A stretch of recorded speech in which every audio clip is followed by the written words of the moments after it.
Let me tell you about a night I can't forget.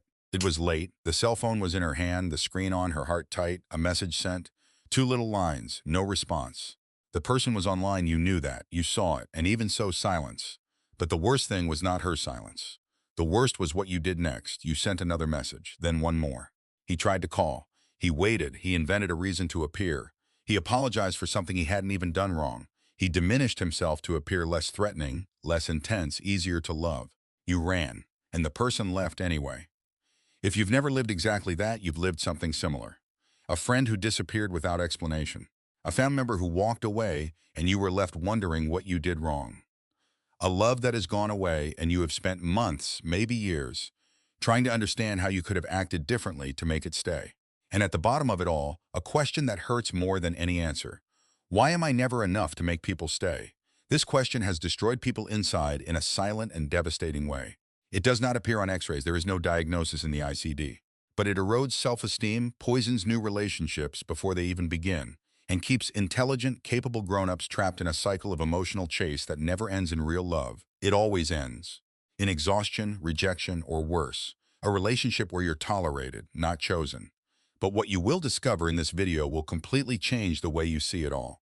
Because there is a man who lived more than 2,000 years ago, who gathered multitudes, who healed the sick, who raised the dead, and who, when someone decided to leave, simply let go. No drama, no pleading, without chasing. Jesus Christ, the greatest example of love that history has recorded, never forced anyone to stay. And that was not weakness. It was the most powerful thing anyone has ever done. The Bible holds scenes that most people read over without realizing what was happening. There is a rich young ruler who came running up to Jesus, full of excitement, and went away sad, and Jesus didn't go after him. There is a group of disciples who have abandoned everything en masse after a difficult teaching, and Jesus turned to the remaining 12 and asked, with disconcerting calm, "Do you also want to go?" There is Judas, who went out to put him to death, and Jesus knew it, and yet he did not stop him. Why did Jesus do this? What did he know about relationships, about love, about a person's worth, that most of us haven't yet learned? Modern psychology has a name for the pattern that traps us in this tight race after those who don't want to stay. It has a name for what happens in our brain when we are ignored by someone we love. It has a name for the wound that turns adults into children begging for attention. And the most impressive thing is that the answers that science has found in recent decades were already written in the attitudes of Jesus millennia ago. But no one translated this into our daily lives in an honest and direct way. That's what this video is going to do. You'll understand why chasing after people who don't choose you isn't love, it's anxiety. You will find out what Jesus really taught about self-esteem before this concept had a name. You'll learn the brutal difference between being available and being disposable. And above all, it will leave here with a clarity that may hurt a little, but that will free you from a weight that you have been carrying for too long. Because the truth is this, the right person for your life won't need you to chase after them. And while you're running, you're missing out on who would really choose to stay. Stay until the end. What comes next will make sense in a way you didn't expect. The day Jesus left someone else and he didn't go after it. There is a scene in the Bible that most people read too quickly. It's in Mark chapter 10. A young man comes running, not walking, running, and he kneels before Jesus. That says a lot about him. He was agitated, impulsive, full of energy and questions. He was rich, successful, respected in his community. Outside there was everything. Inside there was a void that money could not fill, and he knew it. He asks Jesus what he needs to do to have eternal life. Jesus responds with the commandments. The young man says he has served them all since childhood. And here comes a detail that most people skip without realizing it. The Bible says that Jesus looked at him and loved him. He did not judge. He did not suspect it. He loved it. And even so, he said something that the young man did not want to hear. Sell everything you have, give to the poor, and follow me. The text says that the young man was sad and left, because he had many possessions. And Jesus did not go after him. Read it again. Jesus did not go after him. He didn't call. He did not soften the message. I didn't say, wait, let's negotiate. Maybe you don't need to sell everything. Maybe half is enough. He did not send one of the disciples to run after him to convince him to return. He let the young man go, with love, with respect, with pain, because Jesus certainly felt that loss, but he left. Why? Because Jesus understood something that takes a lifetime for most people to learn. You can't want more for someone's life than they want for their life. And when you try to force it, when you chase it, when you beg, when you change the message so that it's easier to swallow, you're not loving. You're controlling. You're trying to manage another's freedom. And freedom is not managed. Freedom is respected. But there's something deeper here that needs to be said. Jesus did not run after the rich young ruler because running would have disrespected his choice. And to disrespect someone's choice, even if it is a wrong choice, even if it is a choice that will cost them, is to treat that person as incapable of deciding for themselves. It is to say, between the lines, I know more about what you need than you do. Jesus never did this to anyone. Now think about your life. How many times have you run after someone who had already chosen to go? How many times have you reframed who you are, what you believe, what you need, to seem more palatable to someone who is already leaving? How many times have you treated your own dignity as a variable, something you could negotiate, reduce, put aside, to keep someone around who deep down you knew didn't want to stay? Psychology calls this anxious attachment behavior. The Bible shows in this simple scene the antidote. The antidote is not indifference. Jesus was not indifferent to the rich young ruler. He loved him. The antidote is radical respect for the freedom of the other combined with unwavering respect for one's own integrity. Jesus had a message. She was what she was. There was no light version, there was no plan B adapted for those who did not want the real cost. And when someone didn't accept it, Jesus didn't collapse. It did not reset the message. It didn't run. It was. And that's what people who have emotional health do. They remain who they are, even when the other person leaves. Not out of pride, not out of coldness, but because they know that a relationship built on the reduced version of themselves is not a relationship at all. It is a prison disguised as love. There is yet another scene that few connect to this one. In John chapter 6, Jesus had just given one of the most difficult speeches of his public life. He talked about eating his body and drinking his blood, profound symbolic language, but one that sounded strange and disturbing to many. The text says that his disciples, upon hearing that, said, "This is unbearable. Who can accept such a thing?" And they left. Not one or two, many. Jesus then turned to the 12 and asked, "Do you want to go too?" It was not a challenge. It was not irony. It was a genuine question loaded with respect. He was saying the door is open. I'm not going to hold anyone here. If you need to go, you can go. Peter responded with one of the most touching phrases in the New Testament. Lord, to whom shall we go? You have the words of eternal life. But look, Jesus gave the choice. It always did. Because love without choice is not love. It is dependence, it's possession, it is fear dressed in devotion. And the question that remains for you, after all this, is not about Jesus, it's about you. When someone in your life chose to leave, what did you do? Did you respect that choice, or did you run, negotiate, beg, diminish yourself? And more importantly, what did this race say about how much you believe someone who chooses to stay deserves? Because the truth is that no one who runs after those who don't want to stay believes, deep down, that it's enough to be chosen for free. No negotiation, no discount, without having to prove anything. Jesus didn't run after the rich young ruler because Jesus knew who he was. And he knew that whoever wanted to stay would stay, not because he was convinced, but because he found something real. The question is, do you know who you are enough to let someone go? What happens in your brain when you chase those who don't want to stay? There's an experiment that was done with rats that explains a lot about human behavior and relationships, and it's too uncomfortable to ignore. The scientists put mice in two different situations. In the first, every time the rat pressed a lever, it received food. Predictable, consistent. In the second situation, the food came randomly. Sometimes the rat squeezed and received, sometimes squeezed several times and received nothing. Do you know which group developed the most compulsive, most desperate, most difficult to extinguish behavior? The second. The group that didn't know when the reward would come. Neuroscientists call this intermittent reinforcement. And it's exactly the same mechanism that traps people in relationships where attention, affection, and validation arrive unpredictably. Sometimes the person is warm and present. Sometimes it disappears for days without explanation. Sometimes it treats you as a priority. Sometimes it makes you feel invisible. And your brain, instead of concluding that this pattern is harmful, concludes that it needs to try harder. Squeeze the lever more often. To be more interesting, more available, more perfect, until the reward comes. This is not weakness of character, it's neuroscience. When you're treated inconsistently by someone who matters to you, your brain releases dopamine, the neurotransmitter of anticipation, pursuit, reward, irregularly. And irregular rewards create much stronger dependence than constant rewards. That's why intelligent, mature people who rationally know they should leave stay. That's why you send that extra message. That's why you analyze every detail of the last conversation, trying to understand what has changed. Your brain is literally in compulsive search mode, in the same way that an addict seeks the next fix. And here comes something that most discussions of relationships never mention: The role of cortisol in this process. Cortisol is the stress hormone. When you're in a situation of emotional uncertainty, waiting for an answer, not knowing that the person still likes you, trying to decipher ambiguous behaviors, your body produces cortisol in high amounts, and cortisol, in chronically high doses, does serious things to the body. It impairs sleep, weakens the immune system, increases anxiety, distorts the perception of risk and reward. In other words, when you keep running after those who don't want to stay, you are not only suffering emotionally, you're getting sick physically. But why does the brain do this?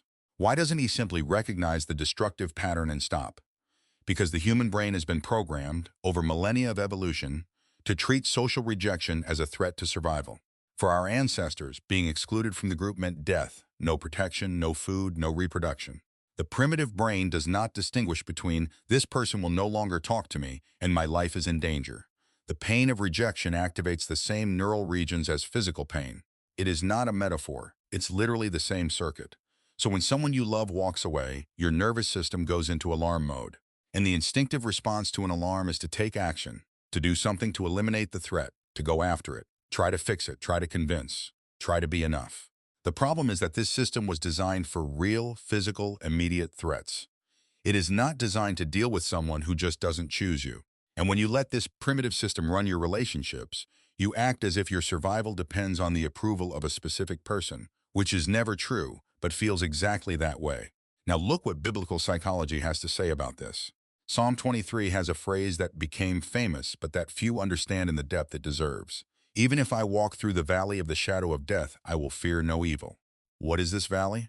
It is the place of uncertainty, the place where you don't know what's next, the place where people abandon you, circumstances change, and the ground disappears under your feet. The purpose of biblical psychology is not to eliminate this valley. It is to go through it without being governed by fear. It's recognizing that the alarm is ringing, cortisol is high, the brain is in search mode, and consciously choosing not to let that alarm dictate behavior. This is what scholars call value-based emotional regulation. You recognize what you are feeling. You don't deny the pain, but you don't let the pain turn the steering wheel. Jesus demonstrated this in a visceral way in Gethsemane. Before he was arrested, betrayed, abandoned by his closest disciples, he prayed sweating blood, a real medical condition called hematidrosis, which occurs in situations of extreme stress. His nervous system was collapsing. He felt everything, and even so, he did not run away. He did not try to convince Judas not to betray. He did not wake the disciples to stay awake by his side all night. He felt the full pain, and yet he chose the path that was aligned with who he was. That's emotional health at the highest level there is. And what neuroscience confirms is that this ability to feel the pain of rejection without being controlled by it is not a gift that some people have and others don't. It's a skill. It is something that can be developed.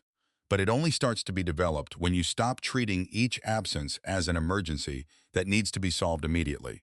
Because most of the time, when someone leaves your life, it's not an emergency. It is information. Information about who this person is, about what they want, about where they are in life. And information calls for reflection, not reaction. Your brain will scream that it's urgent, that you need to act now, that if you don't do something, you'll lose that person forever. But the question you need to learn to ask before you press the lever once again is this: is losing this person, is it a loss, or is it relief disguised as pain? Available is not the same as disposable, the difference that no one taught you. There is a confusion that starts early and takes a heavy toll for years. Most people learn, even in childhood, that being loved requires effort, that you need to be helpful, pleasant, easygoing, always present, never too demanding. You learn that when you need something, you run the risk of being too much, and that being too much drives people away. So the solution that the brain finds still young, still without vocabulary for it, is simple: be less, need less. Always be available, but never ask for anything in return. This is the recipe for becoming disposable. Availability is a virtue. It's what allows us to build real relationships, to be there for the people we love, to offer genuine support in difficult times. But there's a line, and it's thinner than it seems, between being available out of love and being available out of fear, between offering presence as a gift and offering presence as an implicit request for approval. When you are available for love, you choose to be there. You have limits, you also have needs. And when those needs aren't met, you can say it no drama, but clearly. When you're available out of fear, you don't choose, you react. You show up every time they call, cancel your plans when convenient for the other, swallow discomforts you shouldn't swallow, and call it all generosity. But deep down, he knows that it is not generosity, it's negotiation. You're buying presence with servility. And the market that accepts this currency will never give you what you really want, which is to be chosen, not tolerated. The Bible has a devastatingly clear example of this. It is in Luke 15 in the parable of the prodigal son. The older son, the one who stayed, the one who worked, the one who never caused trouble, is furious when his brother returns and his father has a party prepared. And you can feel his pain in the complaint he makes. Look, I've been serving you for so many years and I've never transgressed an order from you. And you've never given me even a goat to rejoice with, my friends. He was available, completely available.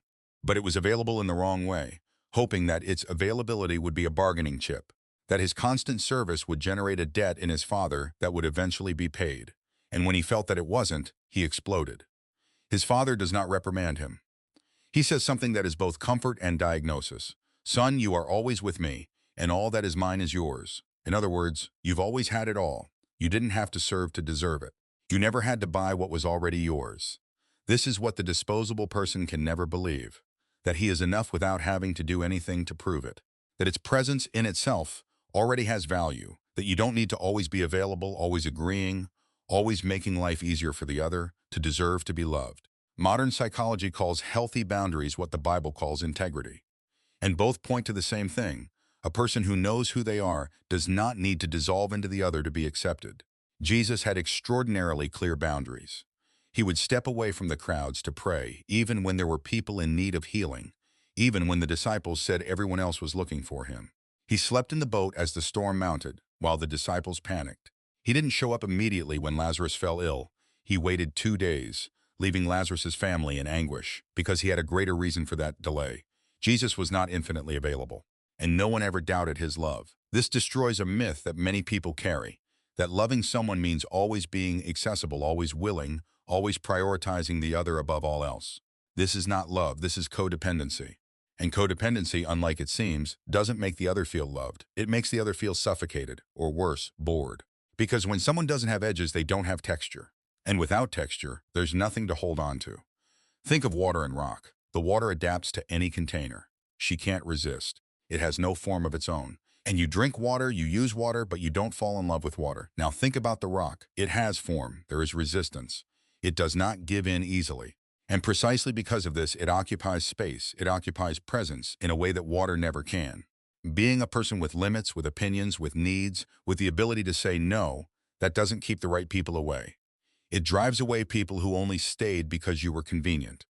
And losing people who stayed for convenience is not a loss. It's a cleanup. The practical difference between available and disposable lies in a simple question you can ask yourself right now. In the relationships you have today, are you present because you want to or because you are afraid that if you are not, the person will leave? If the answer is fear, you're not building a relationship. You're holding a hostage, and the hostage is yourself. The way out is not to become distant or difficult. The way out is to learn to be present without needing approval to justify this presence. It is learning that your value is not calculated by your usefulness to the other. It is understanding that you can offer the best of yourself without offering the whole yourself as an advance payment for love that should be free. Because the love that needs to be bought with servility is never love, it's a contract. And contracts expire. Why do you keep running after those who don't choose you? The answer most people expect to this question is simple. Because you like the person very much. But this answer, although true in parts, does not come close to the real.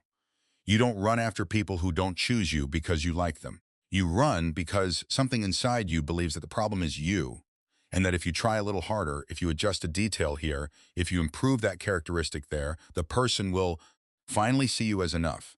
And when that happens, it will prove to yourself what you most need to prove, that you deserve to be loved. This has a name. Psychology calls it a rejection wound. And it almost always starts long before the person you're chasing now.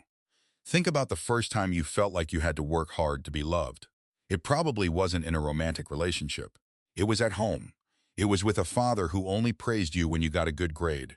It was with a mother who only gave attention when you didn't give trouble. It was with a classmate whose approval seemed like the most important thing in the world at school.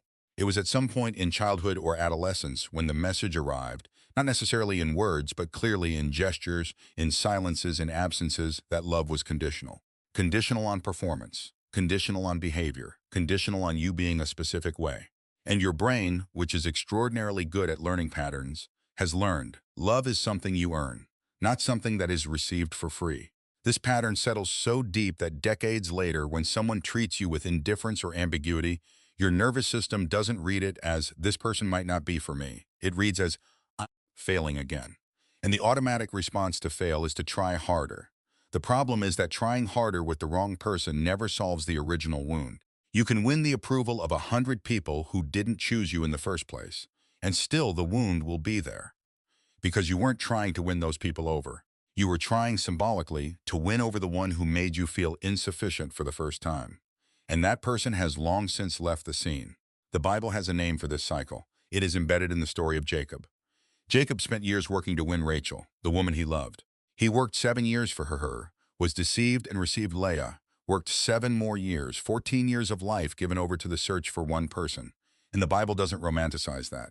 It shows the consequences, the rivalry between the wives, the family dysfunction that dragged on for generations, the children who grew up in an environment where love was scarce and competitive. Running after those who don't choose you is not dedication. It is a pattern that, if not recognized and stopped, repeats itself. And it repeats itself because it solves something in the short term. It keeps you busy. It keeps hope alive. It keeps the original wound at bay because you haven't had to face it head on yet.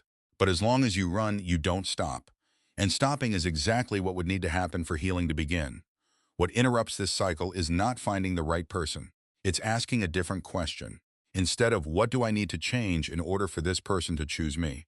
The question that breaks the pattern is, what is this dynamic telling me about what I believe I deserve? Because the answer to why you run after those who don't choose you is not in the other person. It is in the belief that you carry on your own worth.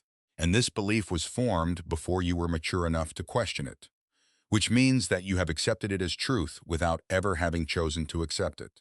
And what was installed without choice can be uninstalled with awareness. It's not fast, it's not simple, but it starts with something concrete. Stop using the other's reaction as a thermometer of your value. When someone doesn't answer you, doesn't choose you, leaves, that's not a judgment about who you are. It's information about where that person is. And you don't have to chase after information. You need to use them. The information a person gives you when they don't choose you is the most honest they can give. And honoring that information, rather than trying to rewrite it with more availability, more negotiation, is the beginning of a different relationship with yourself. A relationship where you are the first to choose you. The right person doesn't need to be convinced to stay. That's the part that's going to hurt. But it hurts in the right way. The way it makes room, not the way it closes. There is a fantasy that culture feeds very competently and that causes silent damage to entire generations. It is the fantasy of love that needs to be conquered. The love that begins with resistance, with indifference, with difficulty, and that after much effort, much sacrifice, much persistence, finally surrenders. Movies love that. The songs love it. The idea that those who don't give in easily are the ones who are worth more. That difficulty is a sign of value. But there's a huge difference, and it needs to be said out loud, between someone who needs time to trust and someone who just doesn't want you. Time to trust is legitimate. People come to relationships carrying stories. Betrayals, losses, disappointments. Needing time to open is human, it's healthy, it's respectable. That's not the problem. The problem is when you mistake someone's chronic stamina for depth. When he interprets the fact that someone is never fully present as a mystery to be unraveled. When he reads indifference as a challenge and the challenge as an invitation. The right person for your life will want to be with you. She won't need to be convinced that you're worth her time. It won't leave you waiting weeks for a response and then acting like nothing happened. It won't make you feel like you need to perform to keep her interest alive. It will be present, not perfectly, because no one is perfect, but intentionally, with consistency, with clear choice. John 15:16 has a phrase that completely reorients how you think about it. Jesus tells his disciples, "You did not choose me, but I chose you." Read that sentence carefully again. Jesus chose first. He didn't wait for the disciples to come to him with all the credentials, no history of mistakes, ready and perfect to be loved. He went, he called, he chose. And the choice came before the answer, before the trial, before any effort by the disciples to deserve to be chosen. This is not just theology. It is the healthiest relationship model that exists. In a healthy relationship, the choice is mutual and active. The two people choose, not once in the beginning, but continuously. Every time they could leave and decide to stay. Every time a conflict arises and they decide to cross together instead of running away. Every time life gets complicated and they choose the relationship anyway. What is not healthy is when only one person is choosing, when only one person is investing, when only one person is showing up, texting, trying to keep the thing alive, while the other is just present passively, taking advantage of the attention without reciprocity. This is not a relationship. It's a monologue with an audience of one person. And the problem with monologues is that they don't grow. They repeat. You keep talking, investing, trying, and the other person keeps getting paid without giving. Until you, exhausted, leave. Or worse, he stays but gradually loses himself in the process. The Bible has a word for this that is harsher than any self-help advice: dissipation. Spending what you have on something you don't give back. The prodigal son wasn't destroyed by the outside world. He was destroyed by spending what he had in places that didn't value what he offered. You can be the emotional prodigal child of your own story, spending attention, energy, time, care, love on people who take all of that and don't give it back. And as you spend, you become emptier, more resentful, more convinced that love always costs a lot and gives little. But this is not love. That's a bad investment repeated with the hope of a different outcome. The right person won't need you to slow down to make them feel comfortable. You won't need to hide parts of yourself. You won't need to be convinced that you have value. She'll see that. And he'll make a point of telling you, not once, not just when he's in need of something, but consistently, with actions that confirm the words, that exists. It's not fantasy. But you won't find it while you're busy trying to convince someone who doesn't want to be convinced. And the last thing that needs to be said here, because it would be dishonest not to say, is that recognizing this is not easy. Leaving those who don't choose you, even though you know you should, goes against everything your nervous system has been conditioned to do. It will hurt as a loss, even if it is liberation. You will feel wrong, even if it is right. But there is real comfort in this difficulty. The same Jesus who did not run after the rich young ruler, who did not stop Judas from leaving, who did not persuade the disciples to stay when many left, that same Jesus looked at those who remained and said, I no longer call you servants, but friends. Friends, not convinced followers, not persons retained by obligation. Friends, people who were there because they chose to be. That's the kind of relationship you deserve. Not someone who stayed because you didn't give them another option. Someone who stayed because he wanted to. Who stays because he wants to. That you will continue to stay, not because you tried hard enough to deserve it, but because you see yourself, really, whole with all the edges, and choose you anyway. To get to that person, you need to stop chasing after those who don't choose you. Not because you're proud, but because you have finally understood what your worth really is.